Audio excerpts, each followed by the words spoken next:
We've seen so many RPGs get remakes, sometimes even games that weren't that great to begin with. But here's the thing.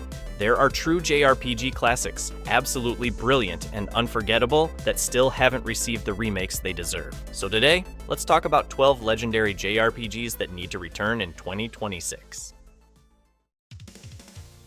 When people talk about forgotten JRPG legends, Panzer Dragoon Saga always comes up. Released on the Sega Saturn in 1998, it was unlike anything else of its time. Instead of sticking to the usual turn-based formula, it blended rail shooter combat with deep RPG systems, creating an experience that felt experimental and bold.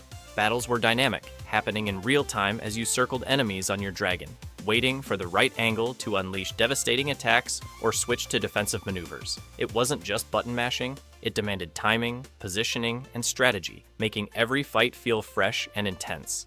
The story was just as memorable. You stepped into the role of Edge, a young mercenary who finds himself caught in a world of ancient ruins, mysterious empires, and the legendary dragons that shape the fate of humanity. The narrative was cinematic, full of political intrigue, betrayal, and moments that felt like they came straight out of an anime film. Its art direction, surreal landscapes, and atmospheric soundtrack created an unforgettable vibe that was years ahead of its generation. The sad part is how few people actually got to play it. Releasing so late on the struggling Saturn meant limited copies, making it one of the rarest and most expensive JRPGs today. And that's exactly why it deserves a true remake. A modern reimagining could bring this masterpiece to new players worldwide, letting them finally experience a game that dared to break every rule of its era.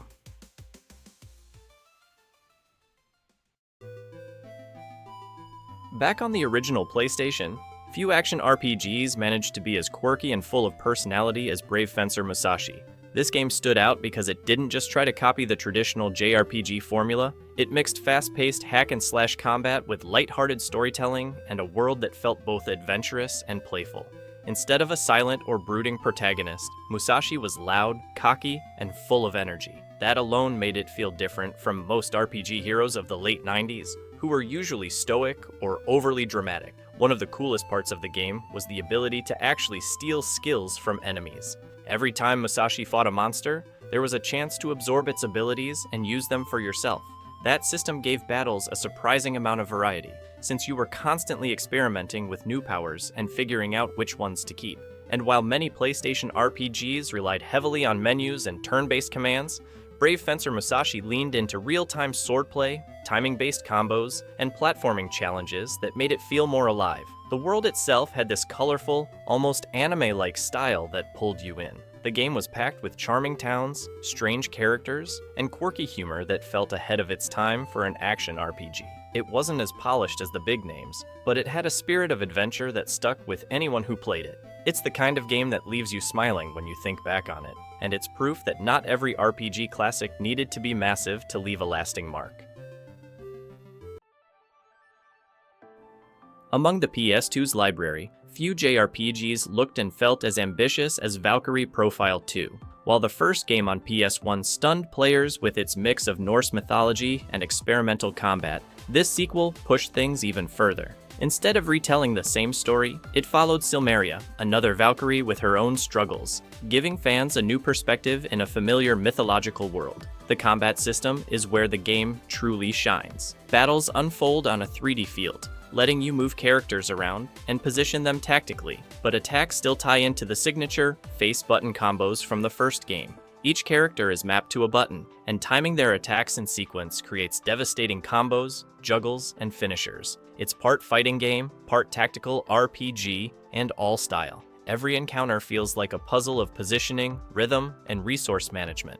Visually, this was one of the PS2's best-looking JRPGs. From sprawling dungeons to detailed character models and stunning effects, it showed what the hardware could really do. The cinematic presentation, combined with a soundtrack that carried both the weight of Norse tragedy and the thrill of battle, gave the game an unforgettable mood. Fans still remember how it balanced the heaviness of divine fate with human emotion. Silmeria's journey wasn't just about recruiting souls for Ragnarok, it was about freedom, rebellion, and defying the gods themselves. A bold story wrapped in equally bold gameplay, Valkyrie Profile 2 proved the series was ahead of its time. One game I've always wanted to see remade is Legend of Legaia, because it had one of the most creative battle systems I ever experienced on the PS1. While other JRPGs stuck to the usual attack or magic item formula, Legaia brought in the art system where you strung together directional inputs like a fighting game to unleash combos.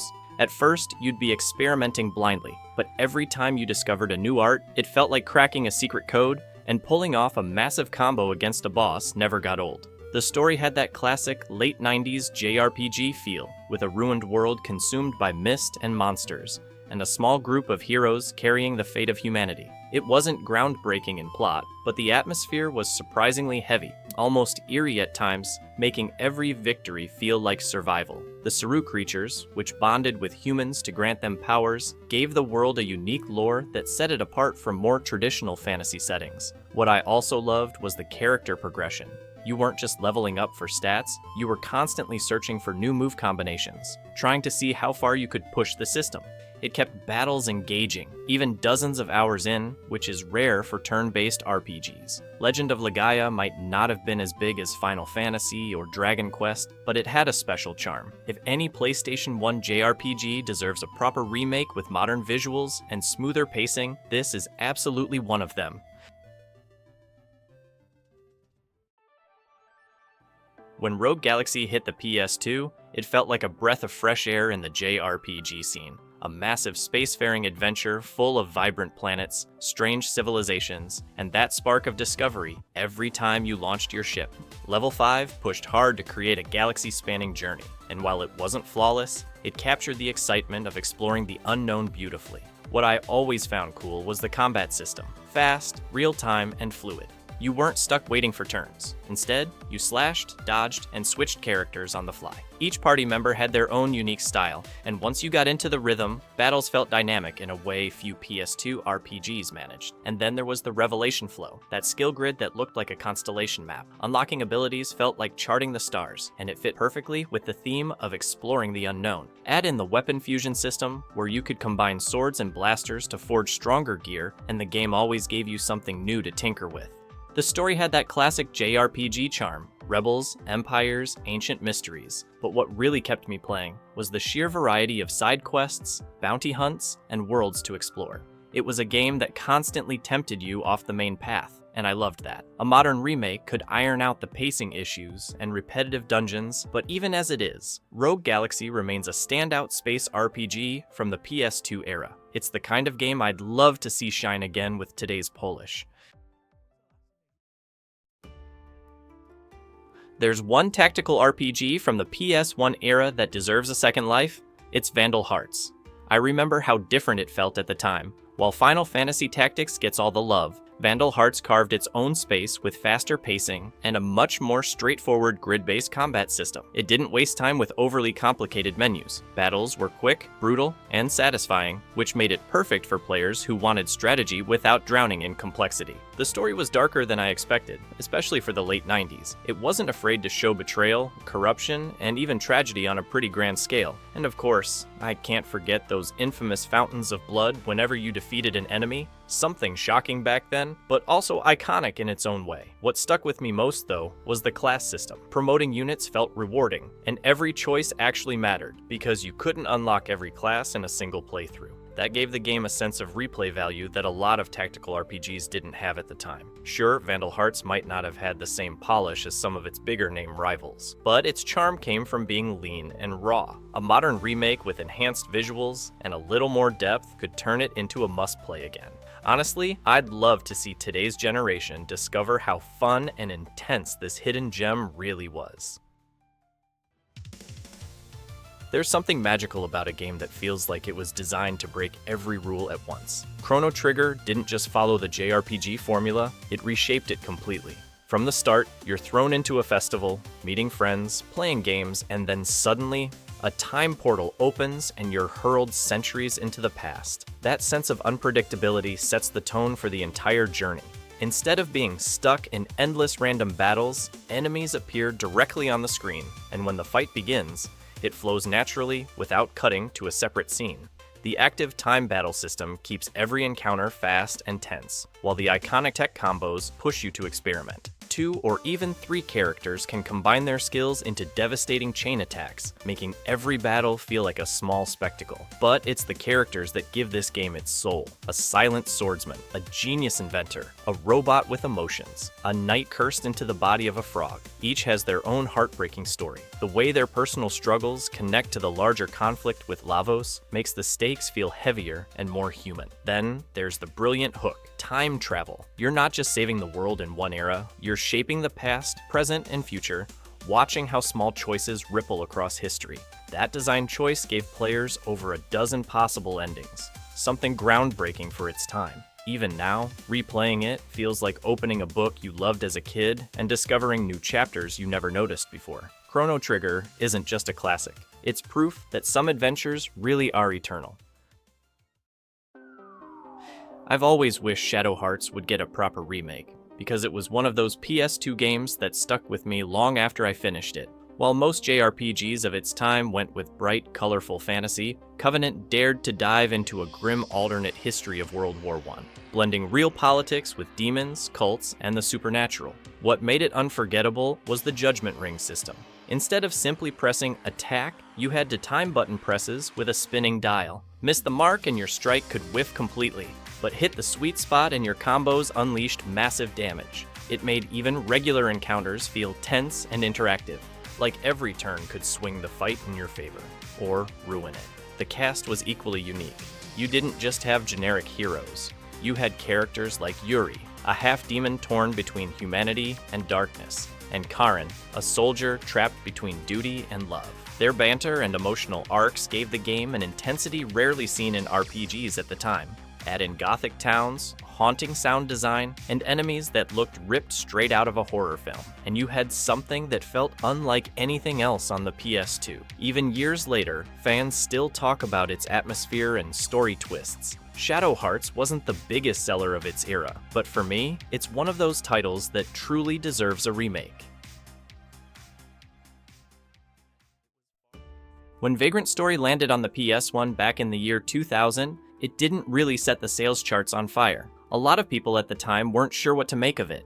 It wasn't your typical JRPG filled with colorful towns or lighthearted adventures. Instead, it threw you into the ruined city of Leia Monde, a dark, mysterious labyrinth where danger lurked in every shadow and nothing was ever what it seemed. You step into the shoes of Ashley Riot, a risk-breaker tasked with infiltrating a cult, but the deeper you go, the more the game twists into something far more psychological, blurring the lines between memory, reality, and destiny. The combat is unlike anything else from that era. It blends real-time movement with a tactical pause system that lets you target specific body parts of enemies. Break an arm, and they can't swing their weapon, damage their legs, and they stumble around helplessly. It forces you to plan every strike with precision. On top of that, the weapon crafting system was absurdly complex for its time. You weren't just picking up swords, you were dismantling, reforging, and combining parts into weapons specialized for different foes. For some players in 2000, it was overwhelming, maybe even frustrating, which is part of why the game didn't get the love it deserved back then. And that's exactly why Vagrant Story is one of those PS1 classics that feels like it's begging for a remake. Imagine its haunting world, its intricate combat, and its mature storytelling rebuilt with modern technology. It could finally get the recognition it always deserved.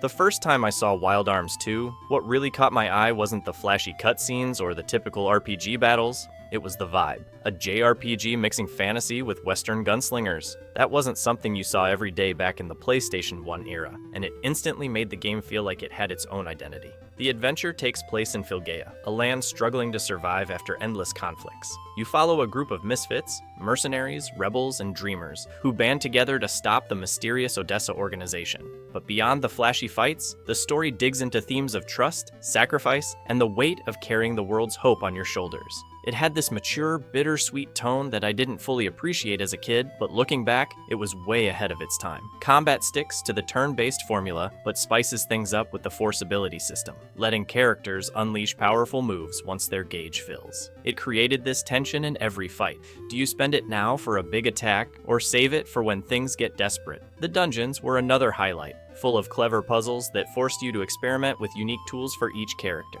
I still remember getting lost in some of those mazes, but solving them was always satisfying. Wild Arms 2 never became a blockbuster, but its unique mix of Western style, heartfelt storytelling, and clever mechanics make it unforgettable. If any PlayStation 1 role-playing game deserves a full remake someday, this is definitely one of them.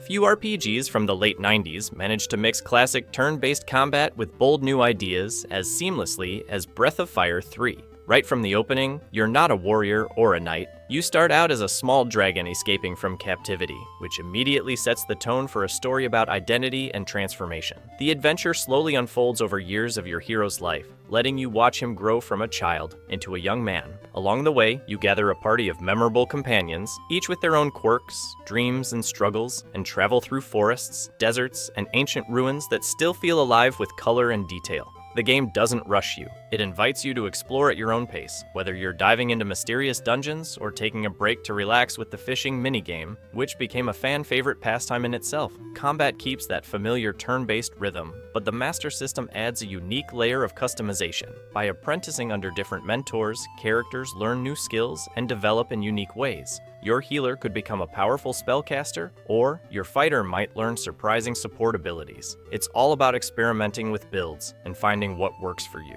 Even though Breath of Fire 3 didn't break sales records back in its day, time has been kind to it. Its heartfelt narrative and creative mechanics make it a perfect candidate for a proper remake, one that could bring this underrated gem back into the spotlight for a whole new generation.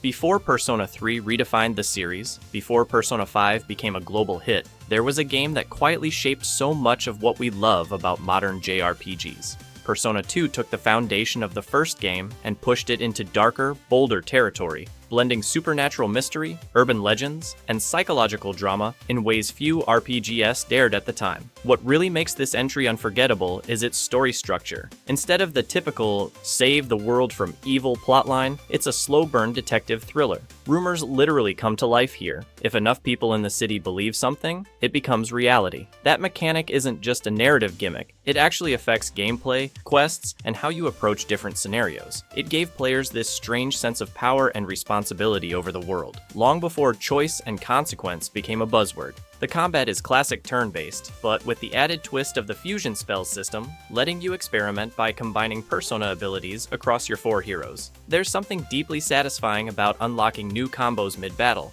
watching your party adapt and evolve as the narrative pushes them to confront their past mistakes. Though overshadowed by its successors, Persona 2 remains one of the most complex and emotionally heavy JRPGs on the PS1. Its maturity, bold themes, and unforgettable cast make it a title that truly deserves a modern remake. Imagine revisiting its haunting story with today's technology. Thanks for watching. These classics might not get the spotlight anymore, but revisiting them today feels just as magical as it did years ago. Which one of these JRPGs would you love to see reborn with a full remake? Share your favorite in the comments. I'd love to know your pick.